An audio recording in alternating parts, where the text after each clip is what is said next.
मैं बहुत ही ईमानदारी से ये बताना चाहूँगी कि जब मैं 17 और 18 साल की थी, उस समय मैंने मिस इंडिया और मिस वर्ल्ड का खिताब जीता।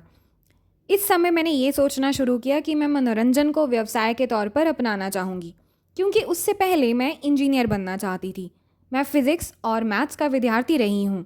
मैं एरोनॉटिकल इंजीनियर बनना चाहती थी, प्लेन्स बनाना चाहती थी, नासा के साथ काम करना चाहती थी। मैं एक अकादमिक परिवार से संबंध रखती हूँ। दूर दूर तक मेरे परिवार ने कभी किसी ख्याल में भी ये नहीं सोचा था कि कोई मनोरंजन को अपने व्यवसाय के तौर पर चुन लेगा। मेरी दादी 10 साल पहले तक मुझसे यही पूछती रहती थी कि अच्छा बताओ करती क्या हो। तो मैंने उनसे कहा कि मैं एक्टर हूँ। हाँ हाँ, वो तो ठीक है, मगर काम क्या करती हो? दिलचस्प भारतीय दादी और उनका दिलचस्प सवाल। तो बदलाव क्या आया? बदलाव ये आया कि जब मैं मिस वर्ल्ड बनी लंदन में, उससे मुझे अपने अस्तित्व के बारे में ज्ञान हुआ। उससे पहले किशोर अवस्था में मुझे भी आत्मसम्मान के साथ जुड़ी वही समस्याएं थी जो सभी को होती हैं। हमें ये नहीं पता होता कि हमारे साथ चल क्या रहा है, हमारे शरीर के साथ क्या चल रहा है। मैं बहुत ही बेढब्बी थी और मेरे बाल बहुत ही अजीब थे। मुझे ये नहीं समझ में आता था कि मैं इनका करूँ क्या। मुझे चोटी बनाना पसंद नहीं था और मेरी माँ ही मेरी चोटी बनाती थी। उस समय मैं अमेरिका में रहती थी और अमेरिका एक हाई स्कूल में पढ़ती थी।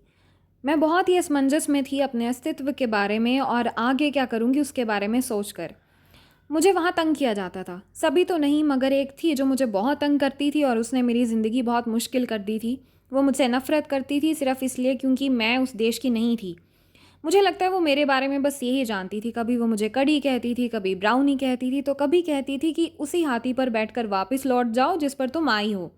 जब मैं 15 साल की हुई तो ये सब बर्दाश्त करना मेरे लिए मुश्किल हो गया। मैंने फ़ैसला लिया कि मैं भारत वापस चली जाऊँगी। और उस समय किस्मत ने अपना खेल खेला। मेरी माँ ने मेरी कुछ तस्वीरें मिस इंडिया को भेज दी बिना मुझे बताए। मुझे पता तक नहीं था और मुझे लगा कि शायद उन्होंने मुझे खोज निकाला है। हाँ, वही किशोरावस्था की बातें। पर इससे मुझ में आत्मसम्मान जागृत हुआ। जब मैंने स्टेज पर चलना सीखा, जब मैंने अपने बोलने का सलीका देखा, और उससे भी बड़ी बात कि मैं हमेशा से स्वच्छंद विचारों की रही हूँ।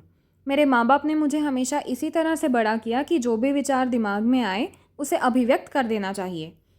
मुझे हील्स में चलना नहीं आता था। साड़ी पहन के 5 बार गिरते गिरते बची और फिर पैंट्स और बूट्स पहन के फिर से गिरते गिरते बची। मुझे तो लगा था कि शायद स्टेज पर भी मैं ऐसे ही गिर जाऊंगी। ये मेरा सबसे बड़ा डर था। मगर मेरे व्यक्तित्व, बोलने के सलीके और आत्मविश्वास ने मुझे ये खिताब जितवाया। आत्मविश्वास ही तुम्हारा सबसे बड़ा पूरक है। उसके बिना तुम्हें कुछ नहीं चाहिए। तो अपने आत्मविश्वास को बखूबी से धारण करो।